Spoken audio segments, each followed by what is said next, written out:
दिल्ली के नागलोई विधानसभा से निर्दलीय प्रत्याशी पंडित दिलीप शर्मा ने आज क्षेत्र में घर घर जाकर जनसंपर्क किया और जनता से सीधा संवाद किया। आपको बता दें कि समाज सेवा के क्षेत्र में अपनी सक्रियता के लिए पहचाने जाने वाले पंडित दिलीप शर्मा नागलोई विधानसभा में एक लोकप्रिय समाज सेवी के रूप में जाने जाते हैं। बता दें कि पंडित दिलीप शर्मा हमेशा लोगों के दुख सुख में उनके साथ खड़े रहते हैं और उनकी समस्याओं को हल करने का प्रयास करते हैं। क्षेत्र की जनता ने भी उन्हें भरपूर समर्थन और स्नेह दिया है। उनकी जनसेवा और सक्रियता को देखकर क्षेत्र के लोग उनका खुलकर समर्थन कर रहे हैं। आइए पंडित दिलीप शर्मा से सुनते हैं कि उन्होंने इस जनसंपर्क अभियान के दौरान क्या अनुभव किया और क्षेत्र के विकास को लेकर उनकी क्या योजनाएं हैं। मैं इस समय उपस्थित हूं दिल्ली के नागलोई विधानसभा में। दिल्ली में विधानसभा चुनाव का बिगुल बज चुका है और निर्दलीय प्रत्याशी हैं हमारे साथ पंडित दिलीप शर्मा जी। समाज सेवी के रूप में जाने जाते हैं, किसी परिचय के मोहताज नहीं है। जनता इनको बहुत ज़्यादा से ज़्यादा मानती है और जनता के बीच में ही मिलते हैं। मैं जब विधानसभा में आया तो जनता की गलियों में घूम रहे थे, घर घर घूम रहे थे और माता और बहनों के पास खड़े उनकी समस्याएं सुन रहे थे। आइए हम इनसे रूबरू होते हैं, दिलीप शर्मा जी से। एक समाज सेवी हैं आप और निर्दल प्रत्याशी के रूप में नागलोई विधानसभा में उभरे हैं। जनता का जन सैलाब आपके ऊपर उभर चुका है और जनता का आशीर्वाद बना रहता है। इस बार देखना ये होगा कि दिलीप शर्मा जी जनता के बीच में कितनी अपनी जंग छिड़ रहे हैं। और पूर्वांचल के लोगों को खास तौर से बता देना चाहूँगा कि एक निर्दल प्रत्याशी हैं, पूर्वांचल के रहने वाले हैं और पंडित हैं। आप लोगों से अनुरोध है मेरा कि काफ़ी इन पर ध्यान दीजिए और इनको इस बार विधानसभा पहुंचाकर अपने नागलोई विधानसभा का विकास के रूप में और पूर्वांचल के विकास के रूप धारा बहाइए। आइए हम जानते हैं दिलीप शर्मा जी। जी सर। ऐसा जी, मैं नागलोई विधानसभा से पंडित दिलीप शर्मा निर्दलीय उम्मीदवार हूँ। साथ साथ में एक इंसान भी हूँ, एक इंसानियत वाला आदमी हूँ। इंसान का मतलब ये होता है अगर किसी का भला करता है वो तो थोड़ी सी भी किसी का भला करता है, अगर उसका काम कोई हो जाता है। फॉर एग्जाम्पल मैं आपको बताना चाहता हूँ कि मान लिया कोई गरीब मनुष्य किसी कारणवश उसे पीड़ा हो रही है, किसी कारणवश वो किसी काम को नहीं कर पाता है, या जैसे अब हमारे एक आए हुए हैं अंकल जी, वो मतलब दोनों मियाँ बीवी विकलांग हैं। वो मेरे से कह रही है भैया कोई रोज़गार मिल जाए तो आप करवा दिए मेरे को। मैंने उनको प्रॉमिस किया है कि आपको मैं रोज़गार बना के दूँगा। उन्होंने बोले भैया मैं रिक्शा चला लूँगा। मैंने कहा रुक जाइए, 2-4 दिन में रिक्शे का जुगाड़ करता हूँ आपको। ऐसे मैंने कई ऐसे कारनामे क्या काम किए हैं।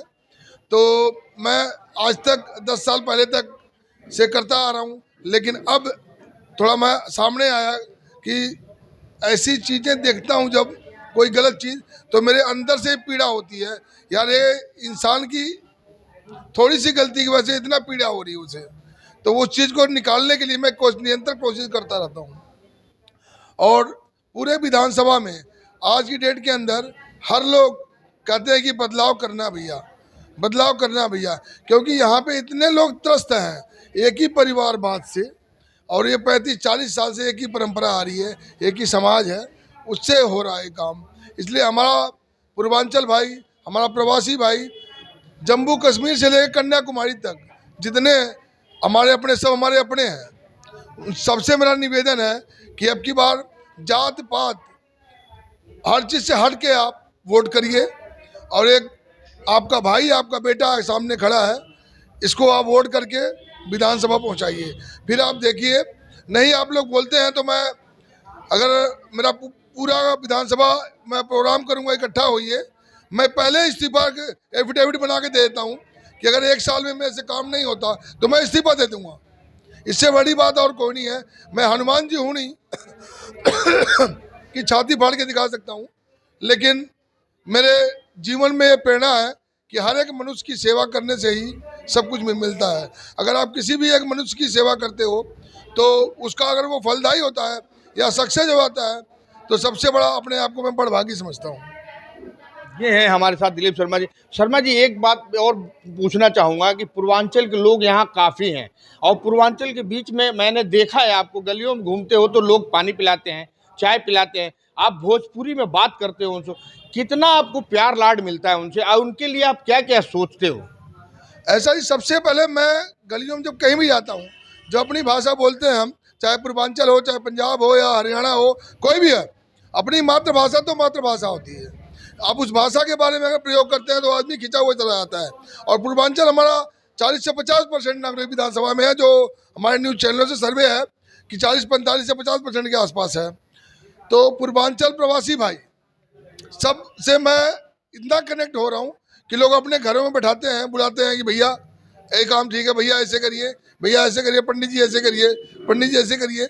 तो ज़्यादा से ज़्यादा प्यार मिल रहा है मेरे को। और मैं आने वाली विधानसभा में सोचता हूँ कि लोग हमें विजयी अवश्य बनाएंगे। अगर आप जीत के आते हैं तो क्या पहला काम सोच रखा आपने अपने विधानसभा में, या कुछ ऐसा चीज सोच रखा है कि अलग हटके करूंगा? जी, सबसे पहले जीतते ही यहाँ के जो रोड, सड़कें, जिन नालियाँ, जितने भी खराब सिस्टम यहाँ का, मतलब बता तो दिया आपसे, यहाँ से 50 फुटा रोड से निकलने में और आपके पश्चिम बिहार जाने में हमें आधा घंटा लग जाता है, जो कि 5 मिनट का भी रास्ता नहीं है। उसके लिए हमें कार्य करना पड़ेगा, नालियों से लेकर रोड तक का काम करना पड़ेगा।